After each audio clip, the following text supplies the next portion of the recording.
नमस्कार दोस्तों, मैं हूं एडवोकेट अरुण कुमार सिंह और आप देख रहे हैं एकेएस स्टडी चैनल। दोस्तों, कल हम 65 सेक्शन देख चुके हैं इंडियन एविडेंस एक्ट का। आज आज हम देखेंगे उससे आगे। और 65A और 65B दो सेक्शन 17 अक्टूबर 2000 को इंसर्ट किया गया है, उसको देखते हैं।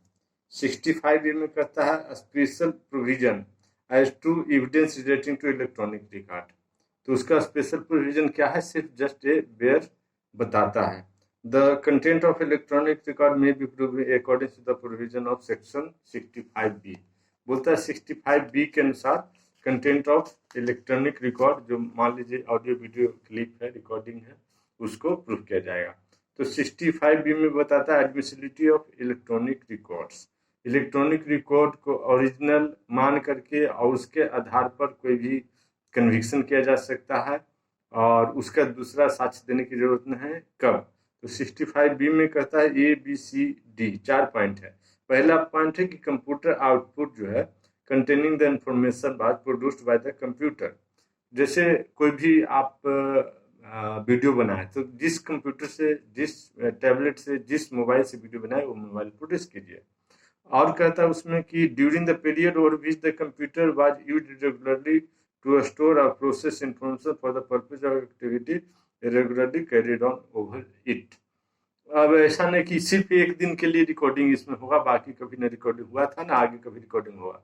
मोबाइल है तो नॉर्मल है कि इसमें हमेशा रिकॉर्डिंग होगा और आगे भी रिकॉर्डिंग होते आया है और पीछे भी रिकॉर्डिंग होते आगे भी रिकॉर्डिंग होगा।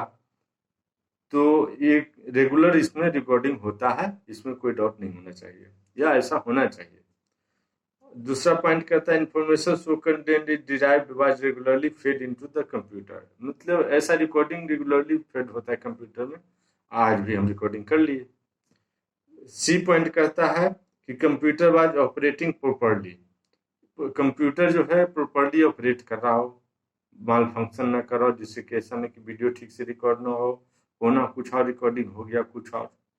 चौथा पॉइंट कहता है computer in the ordinary course of said activity. Ordinary course में रिकॉर्ड किया गया हो, ऐसा नहीं कि उसको मीन्स नाटकीय ढंग से, फैब्रिकेटेड ढंग से, डॉक्टर ढंग से ऐसा किया गया हो और उसको रिकॉर्ड करके और किसी को सजा दे दिया गया हो, दे दिया जाएगा, फिर ऐसा नहीं होना चाहिए। वो ऑर्डिनरी कोर्स ऑफ बिजनेस, कहीं जो ऑर्डिनरी कोर्स ऑफ रेगुलर चल रहा है एक्टिविटी, उसको रिकॉर्ड किया हो। उसके बाद हम देखते हैं दोस्तों 65 ए और बी दोनों हो गया, जो 17 अक्टूबर 2000 को इंसर्ट किया गया है। अब देखते हैं 66 rules to notice to produce. तो secondary evidence of content of the document shall not be given unless the party proposing to give secondary evidence has previously given to the party whose possession or power of document is। Secondary evidence का तो आप जान ही चुके हैं कि कब दिया जा सकता है, जब तक कि कोर्ट न परमिट न कर दे।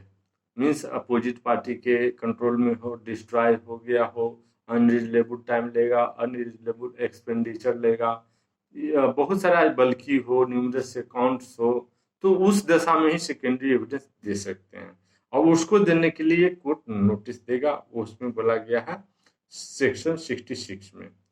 और इसमें कुछ बताया गया है कि सेकेंडरी एविडेंस तो दिया नहीं जाएगा और एक्सेप्शनल केस में दिया जाएगा, जैसे when document is prove to be itself in notice, और when from the nature of the case the adverse party must know that he will be required to produce it, when it appears or proved that the adverse party has obtained possession of original by fraud or force, when the adverse party or his agent has the original in court, when the adverse party or his agent has admitted the loss of the document, when the person in possession of document is out of reach or not subject to process of the court। तो ठीक है, secondary दे दो, कोई बात नहीं। Secondary means जैसे mobile से हमने वीडियो रिकॉर्डिंग बनाया तो वो मोबाइल से जो बनाया वो ओरिजिनल है, और मोबाइल से यदि फोटो स्टेट इसी मोबाइल से एक प्रिंट आउट निकाल लिया तो वो फिर ओरिजिनल है। ये जितने भी प्रिंट आउट निकाले सब ओरिजिनल, लेकिन उस प्रिंट आउट का फोटो स्टेट करेंगे तो सेकेंडरी एविडेंस है। लेकिन फोटोस्टेट तो किसका निकाला जाता है? फोटोस्टेट निकाला जाता है एक पिक्चर ले, तो यदि वीडियो रिकॉर्डिंग है तो उसका फोटोस्टेट नहीं होगा। लेकिन जब वो वीडियो रिकॉर्डिंग व्हाट्सएप से या टेलीग्राम या बहुत सारा जो भी मीडियम है, फेसबुक या जो भी है, उसके द्वारा किसी और मोबाइल में भेज दिए, किसी और के पास भेज दिया आईडी पे, तो वो सेकेंडरी एविडेंस हो जाएगा। अब चलते हैं दोस्तों सेक्शन 67। दोस्तों 67 में कहता है कि proof of signature and handwriting of person alleged to have signed or written document produced must be proved in his that it is his handwriting। तो इसको कैसे प्रूव किया जाता है यहाँ नहीं बताया, तो बोल रहा है कि प्रूफ होना चाहिए, लेकिन तभी वो ओरिजिनल माना जाएगा ना कि इसने लिखा अपने हाथ से। तो इसको कैसे प्रूव करते हैं वो आगे बताएंगे कि उसका जो एक्सपर्ट है, उसके जो सिग्नेचर से अवगत है, उसके जो हैंडराइटिंग से अवगत है, उसी को एक्सपर्ट माना जाएगा।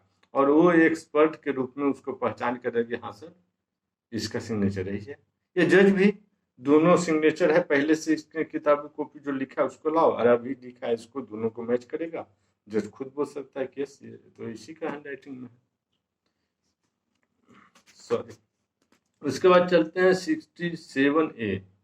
अब 67 वही 17 अक्टूबर 2020 में ऐड किया गया इलेक्ट्रॉनिक सिग्नेचर। आजकल क्या होता है, कोई कॉन्ट्रैक्ट होता है, इलेक्ट्रॉनिक सिग्नेचर उसमें कर दिया जाता है, और तो फिर तो कंप्यूटर में तो घुस नहीं जा सकता, तो कंप्यूटर में सिग्नेचर हुआ कैसे? फिर अरबों का डील हो गया, कॉन्ट्रैक्ट हो गया। तो फिर इसमें क्या किया जाता है कि उसका भी प्रूफ करना जरूरी है कि उसका सिग्नेचर है, और वो इलेक्ट्रॉनिक मीडिया का जो एक्सपर्ट है वो उसको प्रूफ करते हैं कि ये इसी का सिग्नेचर है। और जो कॉन्ट्रैक्ट बनता है तो उस कंपनी का जो मीन्स हेड होता है, हेड ऑफ डिपार्टमेंट, और वो भी साबित कर सकता है कि ये इसी का सिग्नेचर है और ऐसा इसको परमिट किया गया था। उसका थंब इम्प्रेशन लॉक होता है, पासवर्ड लॉक होता है, तो कौन किसको देगा, किसका फिंगरप्रिंट है, किसका सिग्नेचर है, ये सब उसके हेड ऑफ डिपार्टमेंट के पास तो होगा, तो भी अपना लिख के देगा, तो वो भी एक प्रूफ है। उसके बाद चलते हैं दोस्तों 68 में कहता है proof of execution of document required by law to be attested. If a document required by law to be attested it shall not be used as evidence until one attesting witness at least has been called for the purpose of proving its execution।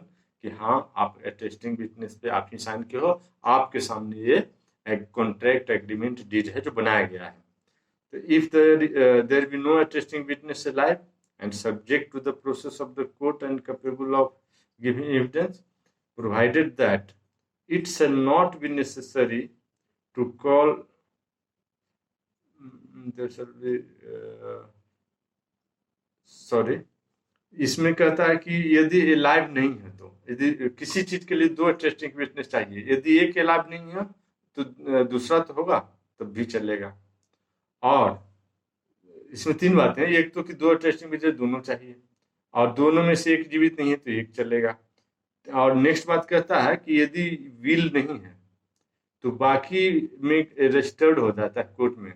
तो court में जो 1908 registration act के अनुसार registrar जो register करेगा तो वो खुद सब चेक करता है कि तो आपका सिग्नेचर है, आपने साइन किया है, आपने execution case term and condition दोनों के बीच जो हुआ है, दोनों सहमत है, आपने भी देख लिया, रजिस्ट्रार खुद ही पूछ लेगा।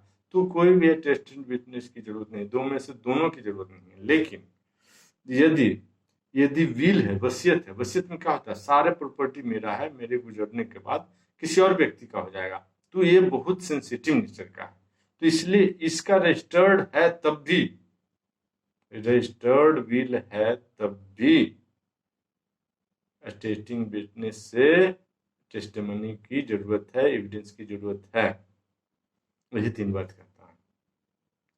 उसके बाद section 69 proof where no attesting witness found। If no such attesting witness can be found, if the document purport to have been executed in the United Kingdom, it must be proved that the attestation of one attesting witness at least is in his handwriting, and the signature of the person executing and document is in the handwriting of that person। उसका handwriting ही proof हो जाए। Signature किया है वो proof हो जाए तो भी चलेगा, ऐसा ये बोल रहा है। यदि अटेस्टिंग विटनेस मर गया तो उसका सिग्नेचर कम से कम प्रूफ हो जाए तब भी चलेगा। उसके बाद सेक्शन 70 में होता है admission of execution by party to attested document. The admission of a party to an attested document of its execution by himself shall be sufficient proof if its execution as against him, though it be a document required by law to be attested। Party बोलते थे हाँ sir ये मैंने sign किया है, मैं attesting witness हूँ, या admission of the party to as attested document of its execution himself, बस यदि खुद ही बोल दिया कि हाँ सर ये मेरा है तो इतना भी काफी है। उसके बाद 71 में कहता है proof when attesting witness denies the execution. If the attesting witness denies and does not recall the execution of the document, each execution may be proved by other evidence। तो कोई दूसरा एविडेंस है उसके द्वारा प्रूव किया जा सकता है। यदि विटनेस टर्न्ड होस्टाइल हो गया होगा तो दूसरा एविडेंस द्वारा प्रूव किया जा सकता है। 72 section proof of document not required by law to be attested, है ना, अटेस्टेड होने की जरूरत नहीं है। An attesting witness an attesting document not required by law to be attested may be proved as if it was unattested। Attested है तब भी अनअटेस्टेड के रूप में उसको प्रूफ के रूप में दिया जा सकता है, उसको सही माना जाएगा क्योंकि इसका अटेस्टेड रिक्वायर्ड नहीं था। यदि एक्स्ट्रा चीज कोई कर दिया है तो कोई दिक्कत नहीं है, लेकिन रिक्वायर्ड नहीं है तो ये वैलिड होगा।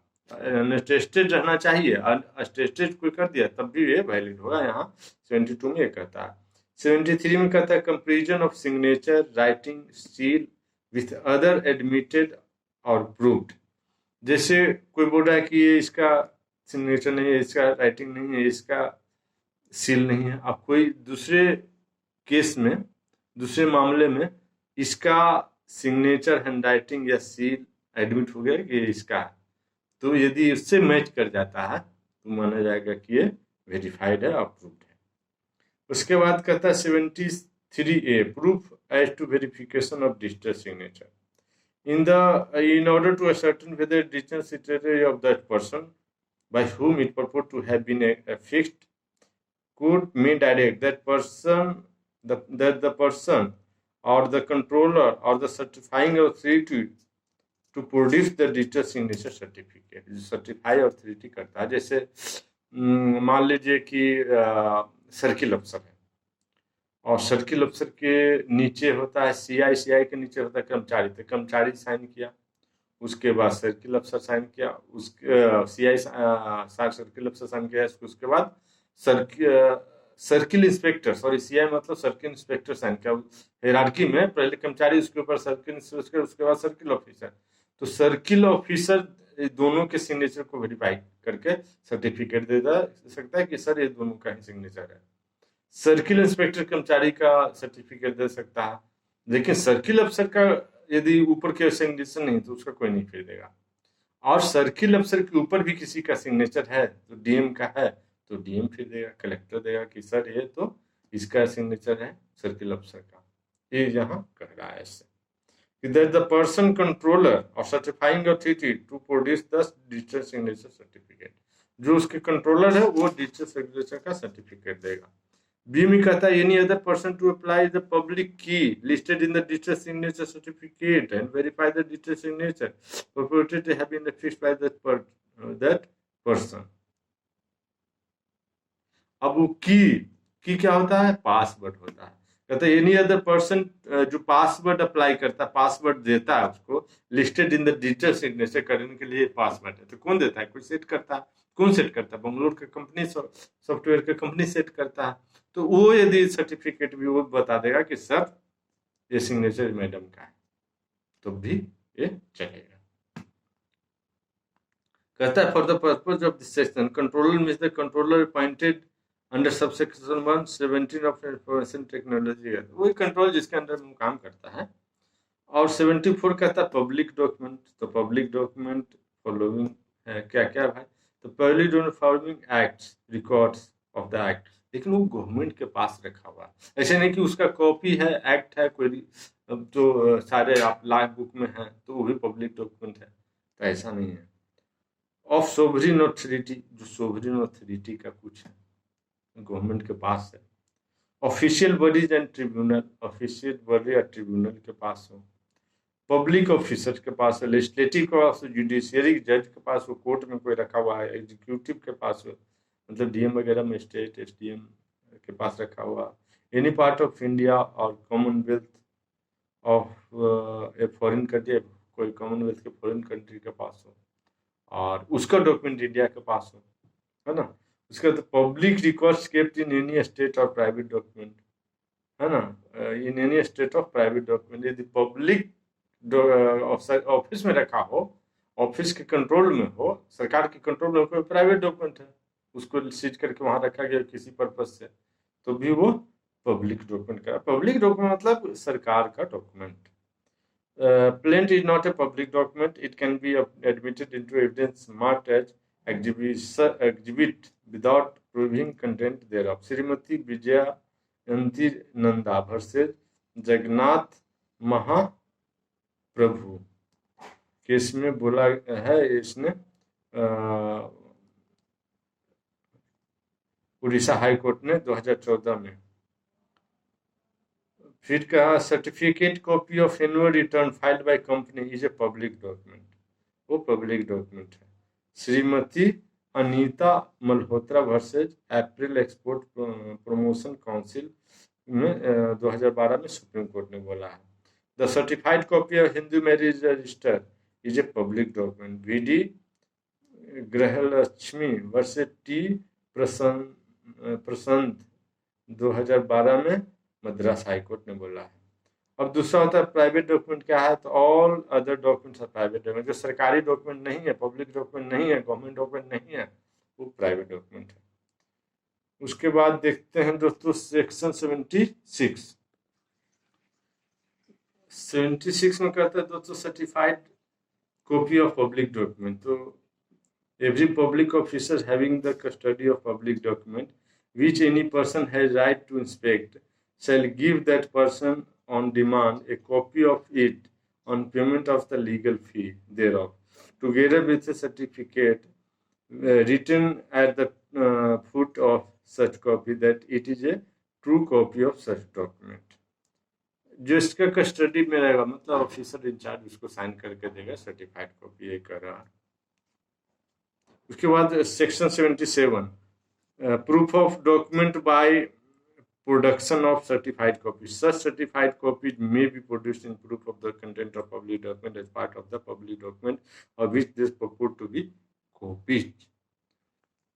तो इसका ओरिजिनल नहीं चाहिए, सीटीसी ऑफिसर ऐसी देगा जिसका कस्टडी में वो ये certified copy of true document है, ट्रू सर्टिफाइड कॉपी है ओरिजिनल डॉक्यूमेंट का, तो इतना उसको ओरिजिनल फिर देने की जरूरत नहीं है। फिर सेक्शन 78 कहता है proof of other official document.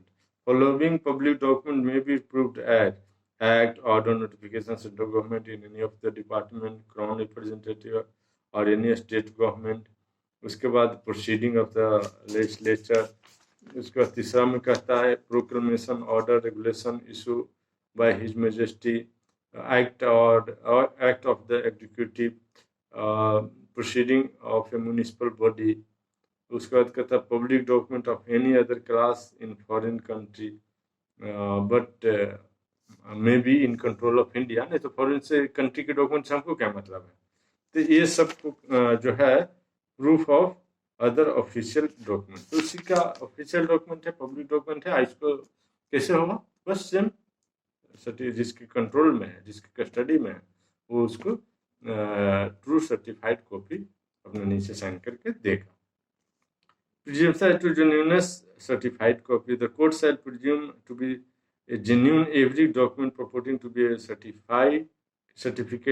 certified copy of other document which by law declared to be admissible as evidence of any particular fact। ठीक है, तो उसका वो सर्टिफाइड कॉपी देगा, तो कोर्ट को बोला कि प्रिजम करना है कि जेन्युइन सर्टिफाइड कॉपी है। Presumption as to document produced as record of evidence. whenever any document is produced to the court purporting to be a record of the memorandum of evidence or any part of evidence given by the witness in the judicial proceeding before any such authority by law to be taken as such evidence, purporting to be signed by a judge, magistrate, or by any of such officer, the court shall presume that document is genuine. यदि जज खुद sign किया है, magistrate sign किया है, तो court presume करेगा कि डॉक्यूमेंट जो है वो जेन्युइन है। ये सेक्शन 80 में कहता है। Presumption to gazette, newspaper, private act और पार्लियामेंट और other document, the court shall presume genuine of every document purporting to be gazette, official gazette, government gazette, ये सब को कोर्ट प्रूफ मानेगा कि यह ओरिजिनल डॉक्यूमेंट है और उसको कुछ सर्टिफाइड कॉपी भी देने की जरूरत नहीं। गजेट को साइट से अपने देख सकते हो आप। आजकल सभी जज के पास कंप्यूटर लगा रहता है ऑनलाइन, और वो कुछ भी एक्ट को रेफर करना, कोई सेक्शन को रेफर करना, गजेट नोटिफिकेशन को रेफर करना, तो बुक नहीं होता और वो उसी में देख लेता। पहले क्या रहता था, जज की एक साइड में बुक रहता था, एक साइड में फाइल रहता था। कुछ डाउट होता था, जज देखता था, और कुछ नीचे भी बुक रहता था, उसके बेंच के नीचे भी बुक रहता था। बहुत बड़ा बेंच रहता है तो उसके नीचे से भी निकाल के देखता था, लेकिन अब ऐसा नहीं, कंप्यूटर रहता है, कंप्यूटर से देखते हैं वो।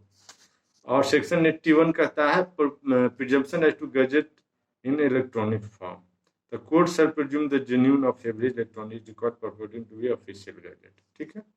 उसके बाद presumption as to document admissible in England without proof of seal और सिग्नेचर। इंग्लैंड क्यों? क्योंकि वो हमें 100 या 200 साल गुलाम रखे हैं, तो हम उनके जो बहुत सारा भी act, Indian penal code 1860, Indian evidence act 1872, तो बहुत सारा एक्ट चलते आ रहा है, इसलिए वहां से लिंक है अभी तक।